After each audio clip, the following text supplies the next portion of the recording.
Coming up in this episode of When Not Working Amateur Hour, we discover why a PRADO is not a real landcruiser. I get a haircut. And we almost lose 2 vehicles to the Greek god Zeus.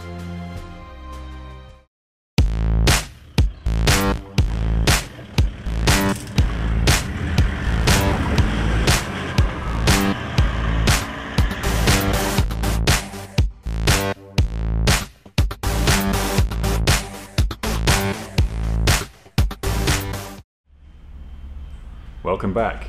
It's me again. On this adventure, we find out why only a few hours sleep affects your judgment, four-wheel drive ability, and common sense. I'm going to head out to the Watagans, do some tracks out there, and then head east to the coast and drive around on Blacksmiths for camping. So as it gets dark around 4:30 these days, I'd better take my abnormally shiny head to the campsite before it gets dark.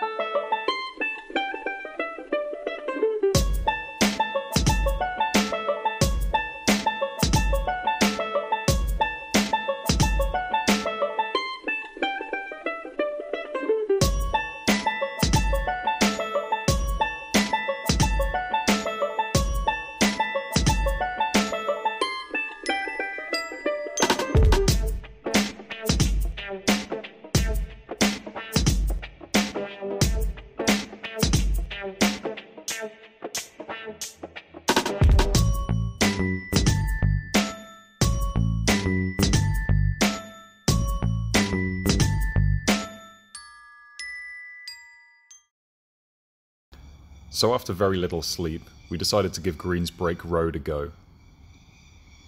This was about a 40-minute drive from our campsite at Watagans headquarters campground. In hindsight, what we'll get into later, don't camp here. It's not particularly good, it's very popular, and there's so many better sites to be found if you just take a random trek.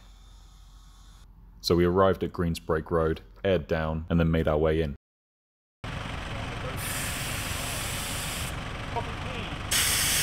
Not yet.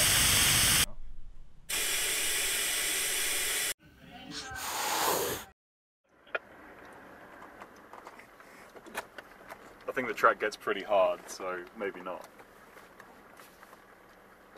The panting damage. Oh, mine wasn't so bad, but there's a big puddle of nope up ahead. Yeah, found it.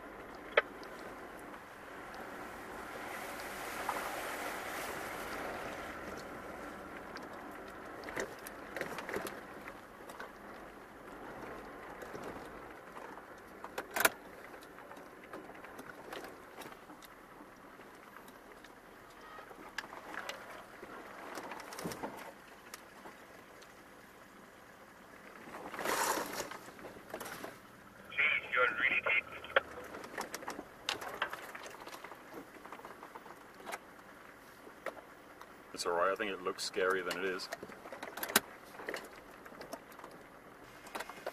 You're gonna love this. What? Is it something you hate?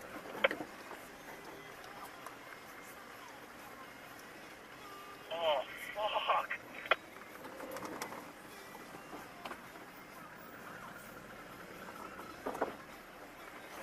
Oh.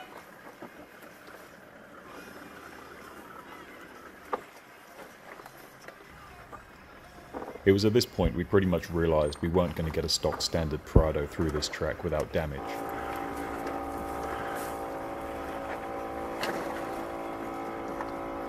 So even though he probably could have driven it by scraping his car along the sidewalls, the risks were too high. Sure? So once I got through, I decided to turn around and go and find something a bit less challenging. I don't know where I can though. I might be a few minutes though, but I'll turn around, okay?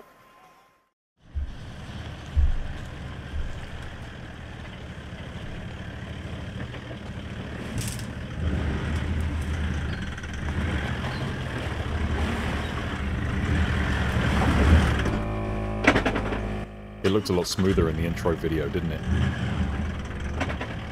This is where the lack of sleep starts to kick in.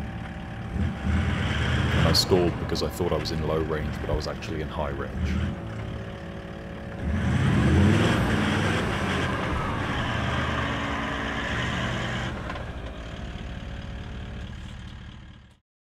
After this, we drove down several side tracks and found some awesome campsites. Much better than the Watagans headquarters one we left. And one of them in particular, attached to a hiking trail, had a pretty spectacular lookout. So naturally it lets me pad out this video with lots of drone footage.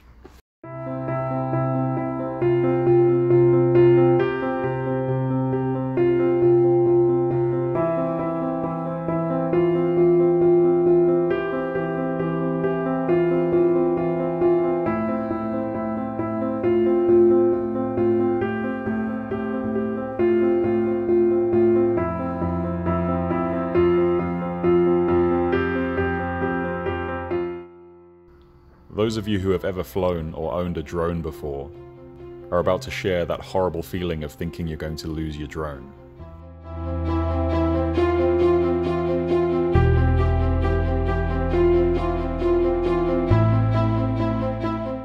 This tree is overhanging a cliff of I don't know how high, and if it had fallen out of the air at that moment, I would never have seen it again. Another strike for the lack of sleep scoreboard. After this, we found a couple of nice tracks around the area that CPT 80 is in, and figured out a nice little loop that would bring us out onto the road to meet our other friend.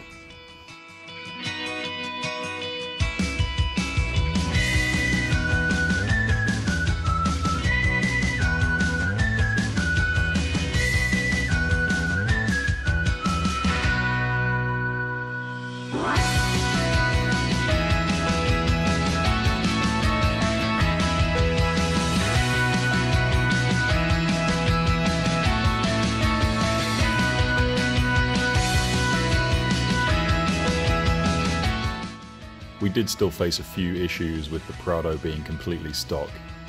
The main one being that it needed a lot of spotting so that the panels and bumpers weren't scraped. Now constantly getting in and out of your car is a bit of a chore, so we devised an alternative method. You want to come over? Yeah, give me a second. I'll come over virtually.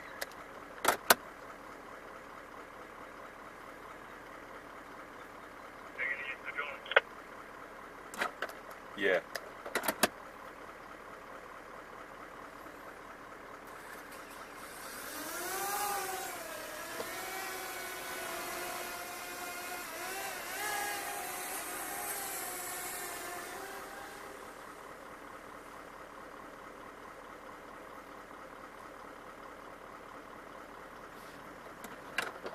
So turn to your left and go forward a little bit like that.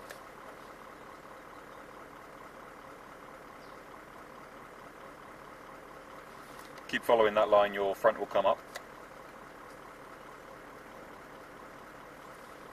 Okay, straighten up now. Straighten up, like straight wheels. Can't do it. Do it as you're moving forwards.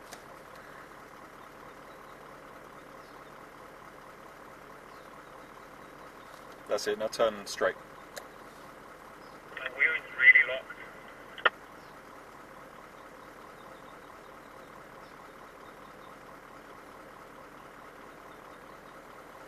What if you try straightening while you're backing up?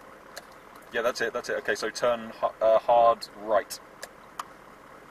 That's it, follow that line and you should be okay.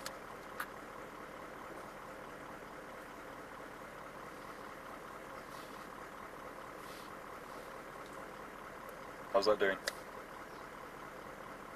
Yeah, something at the back script, I think it's my future.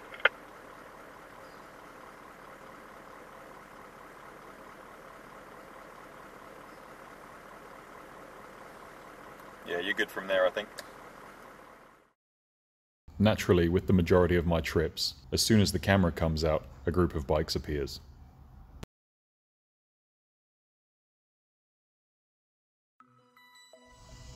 We pulled over and let them past, but I didn't notice one more coming the other way that got stuck behind me. It took me a few minutes to realize he was there.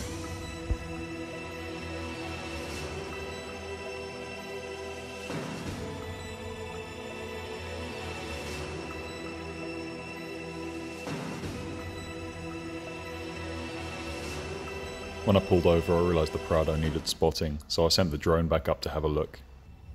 I then crashed into the same branch twice, contributing to 2 more strikes on the lack of sleep checklist. Now, in my experience as a wildlife documentarist, I've noticed that when bikes in their natural habitat see something otherworldly, it stuns them for a few seconds. Huh? Whose footprints are these?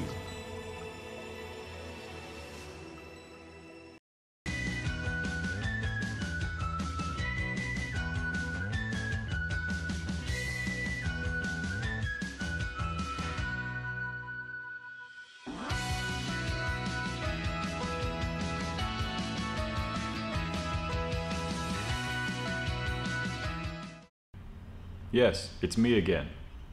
I didn't record any of the beach stuff because so many horrible things happened that it took my mind off it. Instead, allow me to introduce representative objects.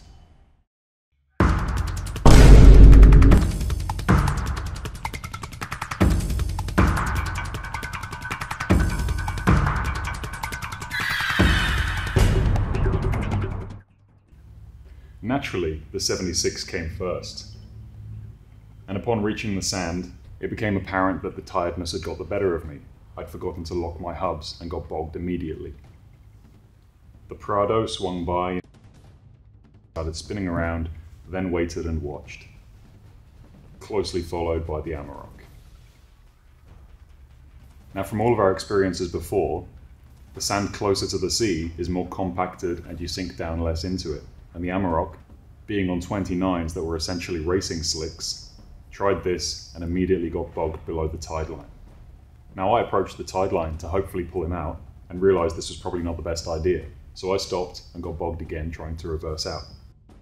Meanwhile, the PRADO is still active and able to drive around. After telling the PRADO he's our only hope, he decided he didn't want to be Luke Skywalker and drove down below the tide line and got stuck himself. This was after explaining if he pulled me out, I could winch out the Amarok. So after a lot of grunting, we managed to get the Amarok out by just using max tracks and pushing a little bit. I wasn't too concerned about the 76 because it was relatively far from the water and the PRADO had water licking up at the wheels. It was at this point a patrol showed up and decided to help out. So once the PRADO was hooked up and it looked like everything was going well, I decided to get the drone out so I could record it. The patrol bogged itself immediately. When I realized this, I put the drone away and hooked up the winch. I was able to get the PRADO far enough away from the water that it wasn't in danger anymore. And then a fantastic ZD-30 Navara took over the rest of the way. So enjoy this spiraling drone shot of chaos and fluttering assholes.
So maybe it wasn't quite as dramatic as I made it out to be. But the media does it, so why can't I? After this, we lit some fires, cooked some food, and had a pretty good night. So being the end of the video, I'd like to reach out to a certain demographic who is involved in this recovery. And that is the middle-aged man who comes over, kicks your tires, and tells you that your tires are too high when they're not. He then disappears and watches with a beer in his hand, barking orders. Now, I'm sure I speak for many when I say that I would completely go out of my way if I saw someone stuck like this. And he would expect someone to do exactly the same for him. So if you are one of these people, stop being such an asshole and help out if you can. Because I'm sure if you're in the same situation, you would love a helping hand. Anyway, this is the end of the video.